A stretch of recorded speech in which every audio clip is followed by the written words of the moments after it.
jugé bon de te bénir ce matin. Le Seigneur a jugé bon d'agir dans ta vie ce matin. Lui qui était Dieu, et il s'est fait chair. Il est descendu pour nous libérer. Et il nous a montré, délivré. Lui, quand il était venu, Jésus de Nazareth, la foule était derrière. Ceux qui étaient malades, parce qu'ils ont la foi, parce qu'ils ont seulement la foi. Et quand ils touchaient Jésus, quelque chose se passait dans leur vie. Moi, je veux te dire ce matin, bien aimé, je te dis ce matin, cet endroit, un endroit aussi spécial. Et cet endroit, si tu es venu ici, sache que toi tu es venu, tu as fait de cet endroit ton Beraka. Beraka, bien aimé, ça c'est la vallée où les enfants d'Israël, de Juda, et quand ils étaient combattus, bien aimés, ils ont remporté la victoire. Ils ont été jusqu'à piller, déposséder les adversaires, l'ennemi, pour récupérer le butin. Mais là, tellement que la bénédiction était grande, ils ont pillé pendant plus de 4 jours. Mais ils ont dit non, il va falloir qu'on fasse de cet endroit un endroit de bénédiction, un endroit où l'Éternel va célébrer le nom du Seigneur et dire que lui, il est roi des rois. Mais un endroit de bénédiction, c'est cet endroit, c'est ton Beraka. Aujourd'hui, je suis dans la joie de te voir parce que ça fait un moment que je ne t'ai pas vu. Le Seigneur a décidé de te bénir. Regardez Pierre. Pierre est parti de lui-même pour faire la pêche, pour pêcher. Mais il est sorti bredouille parce que Jésus n'était pas avec lui.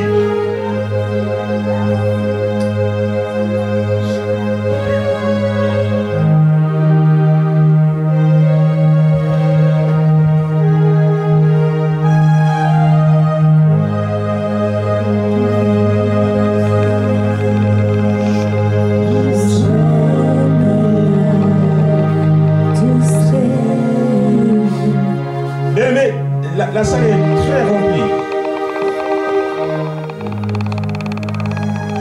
À l'onction du Saint-Esprit, si tu savais,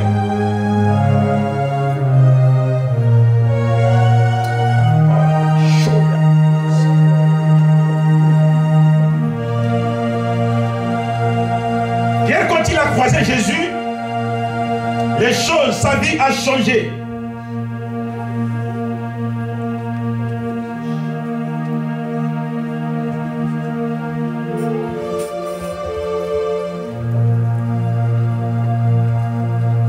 Piscine bougeait.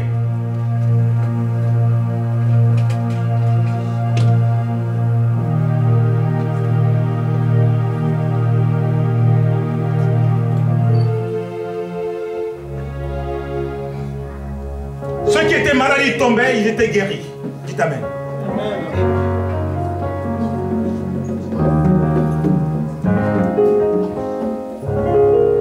Cet endroit de bénédiction. Même si tu avais nié Jésus, comme Pierre il l'avait fait, il aimait Jésus, cet homme.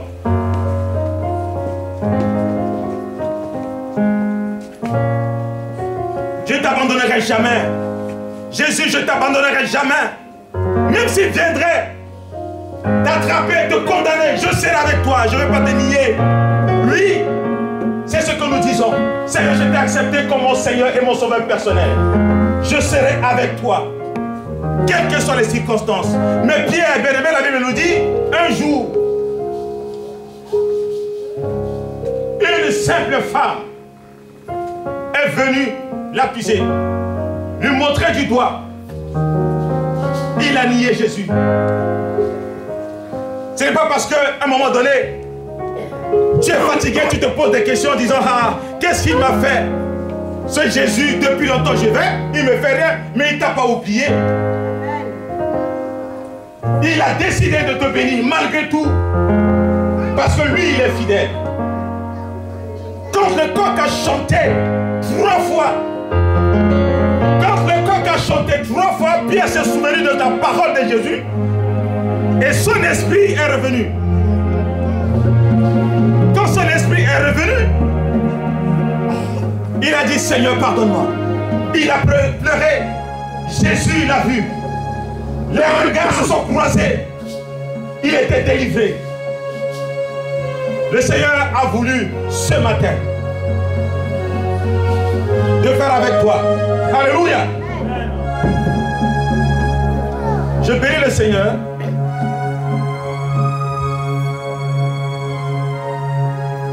Pour cette opportunité qu'il m'accorde. Pour ce temps où il veut qu'on partage ensemble derrière ce thème. Les jeunes de valeur. Alléluia. Acclame pour la gloire de Dieu.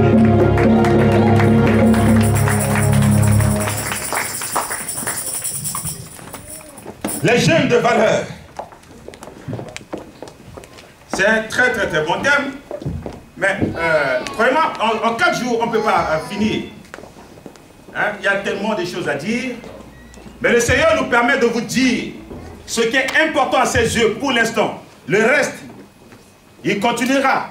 On va creuser encore davantage plus tard. Dites Amen. Amen. 4 jours avec le Seigneur derrière ce thème. Les jeunes de valeur.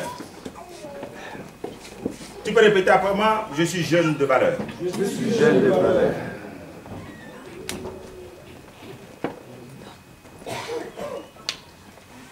Oui. Si tu n'as pas cette conviction, moi je te dis que toi tu es jeune de valeur. Amen. Amen. Regardez.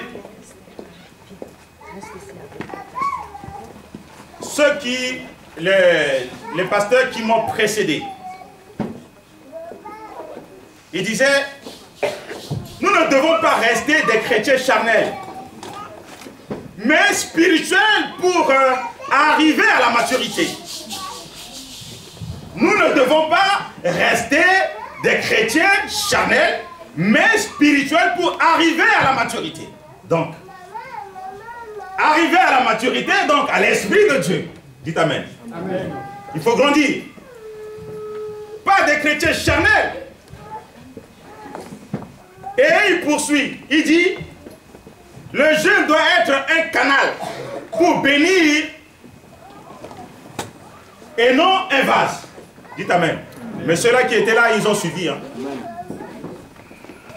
Le jeûne doit être un canal pour bénir et non un vase. On a fait la démonstration hier, ce qui est entre la différence qui existe entre canal et vase. Parce que vase, sa quantité est même limitée. Ça peut être rempli, certes, mais ça va remplir pour aller jusqu'où? Mais si tu es un canal, bien aimé, sache que tu es comme un arbre planté auprès d'un courant d'eau, où ta racine pénètre et rentre dans les sources d'eau. Et mais quand ça bouge dans l'eau, on va croire que non, ça ce n'est pas la racine, mais c'est notre bestiole souterrain. Mais c'est parce que tu bouges, parce que ta racine est rentrée, pénètre, ça a pris place. Alléluia. Et que, comme tu es comme un arbre planté auprès d'un courant d'eau, tu ne peux pas sécher. N'importe quelle saison, toi tu es toujours là. Amen. Je suis l'arbre de ma saison. Amen.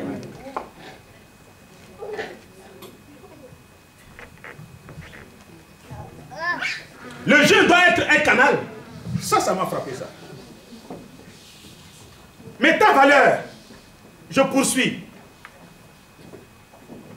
On dit, ta valeur est déterminée par la parole prophétique que Dieu a déposée sur ta vie. Amen. Alléluia. Amen. Oh yes. Ça m'a troublé ça. Quand la servante de Dieu a sorti ça, j'ai dit, yeah. Je n'avais pas eu le bon mot pour le dire. Voilà qu'elle a dit exactement ce que le Seigneur voulait que moi je dise. Amen. Ta valeur est déterminée par la parole prophétique que Dieu a déposée sur ta vie. Oh yes, tu n'as pas compris. Si tu avais compris, tu allais acclamer très fort. Bien aimé. Et c'est là où la servante de Dieu est partie à l'origine. Et elle a même donné l'exemple de Jésus, enfant Jésus de Nazareth. Ou quand cet enfant, même sa naissance, d'ailleurs, elle a été encore plus gentille en parlant déjà de sa naissance quand l'enfant Jésus est déjà dans la bergerie. Mais moi, j'irai encore plus loin quand on avait, le prophète Ésaïe avait annoncé 7 siècles sa naissance. Et il nous sera né un enfant Jésus. Celui-là, il s'appellera Emmanuel. Dieu est où? Parmi nous. Oh yes. Vous voyez? Sa venue a bouleversé le monde. Les grands de ce monde ont tressailli devant Jésus, enfant Jésus, bébé. Les rois de ce monde sont leurs pensées bouleversées. Et pourtant, ils ont le pouvoir. Mais non, un petit enfant qui vient d'être né, qui ne connaît, qui ne dit rien, mais seulement son onction, sa puissance dérange le monde babylonien. Amen.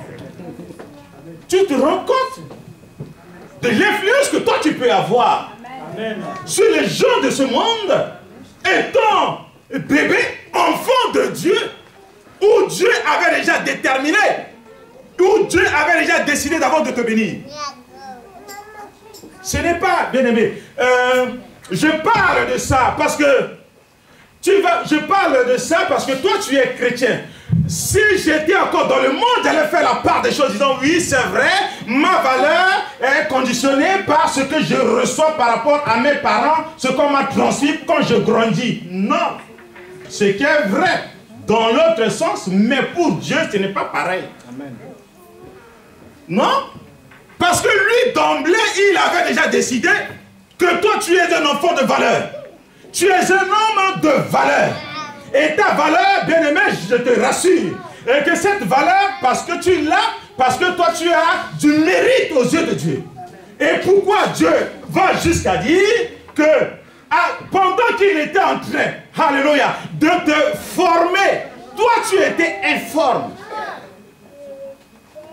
Vous voyez, souvenez-vous à la création, quand Dieu disait, la terre était informe et vide. Mais Dieu a donné la forme à la terre. Toi, tu n'existais pas. Mais pour Dieu, Dieu a dit, ah yes, mon frère Claude, mais je vais fabriquer, former quelqu'un qui s'appelle Claude. Et de Claude là, je le vois comme ça, tel que je le vois. C'est un Africain qui est comme ça, qui aime bien saper.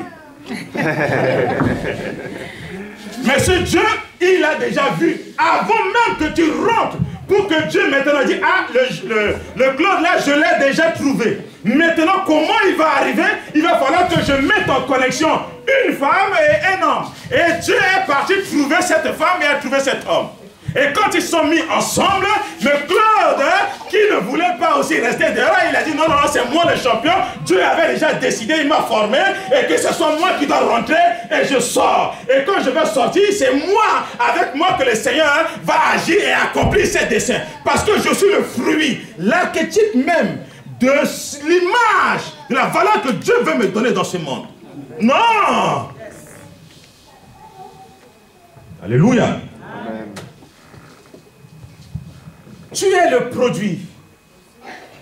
Tu es le résultat d'un processus de valorisation. Tu es ce que tu es parce qu'il y a eu un cheminement.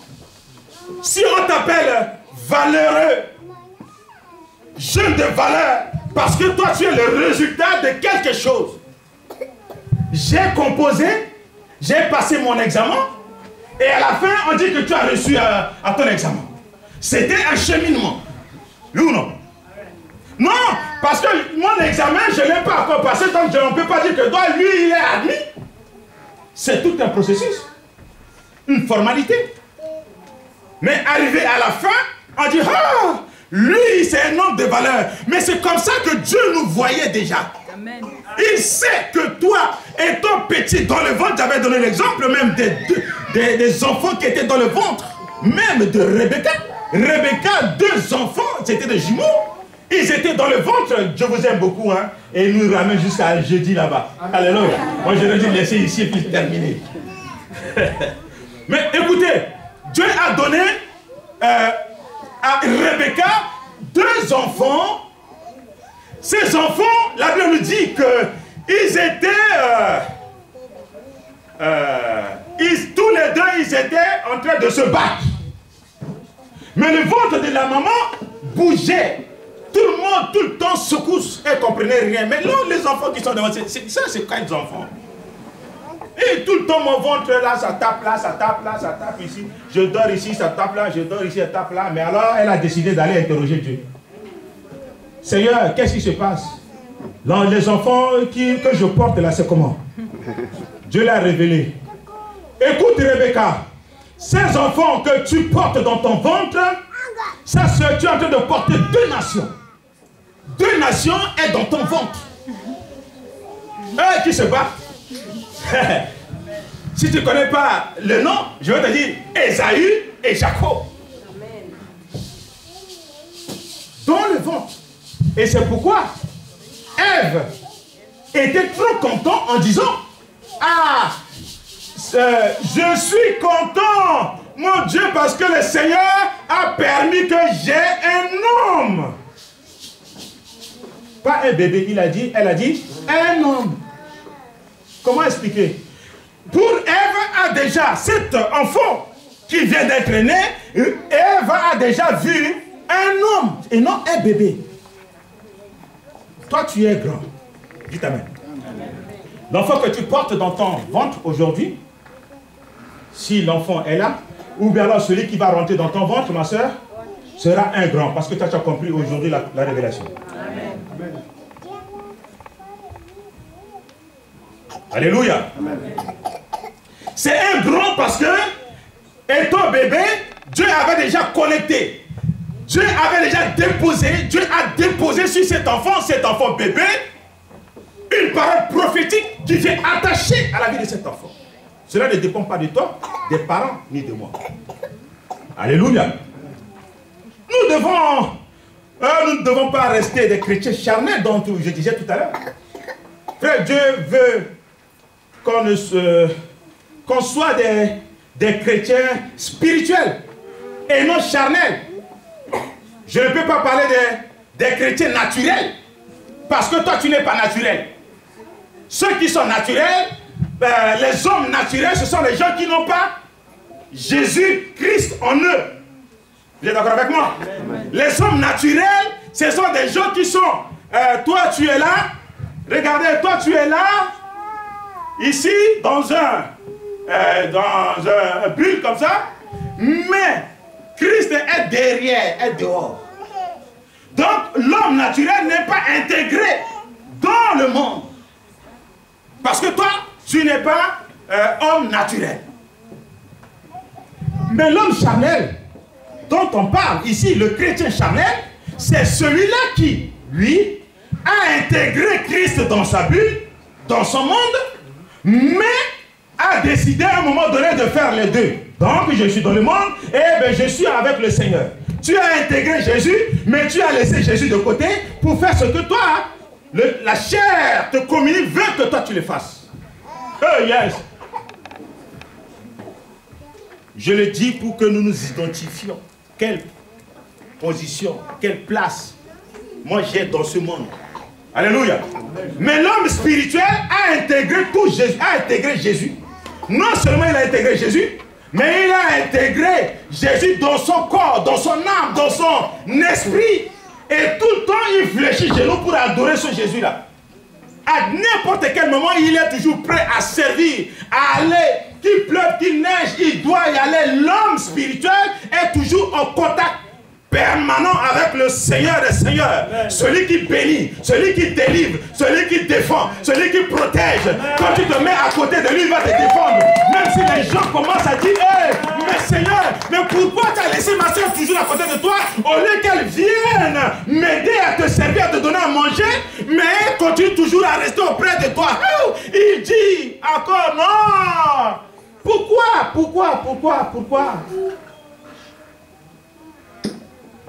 Mais Ta soeur qui est à côté de moi, elle a choisi une bonne part. C'est ton attitude que le Seigneur nous veut en tant qu'enfant jeune de valeur. Dites Amen. Amen. Je suis jeune de valeur. Non, à partir de je change ma mentalité. À partir d'aujourd'hui, je dois me détourner de beaucoup de choses. Nous allons voir, lire. Et pourquoi tu dois te révolter?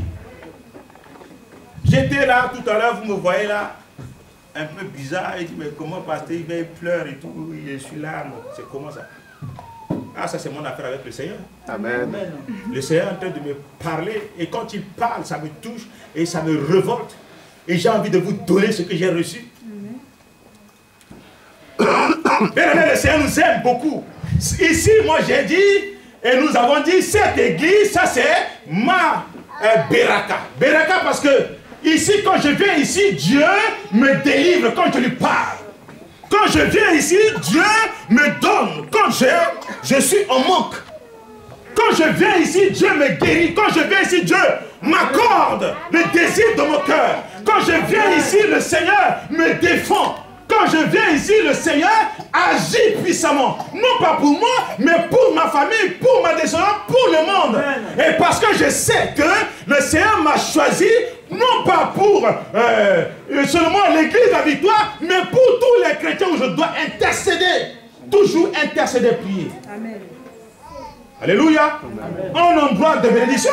Un endroit de bénédiction parce que quand il me bénit, avec de l'argent, je vais aussi le bénir. En guise de remerciement. Amen. Quand un endroit de bénédiction, il dit, ah, je rentre ici, je dis, mais Seigneur, regarde ce que tu m'as fait. Alors cet argent-là, on va partager à deux. Amen. Parce que toi, tu as vu, tu sais comment j'ai eu cet argent. Amen. Eh bien, je ne peux pas être égoïste, il faut que je partage avec toi. Amen. Chaque fois que je rentre dans la maison de l'Éternel, je fais comment? S'il y a l'argent dans ma poche,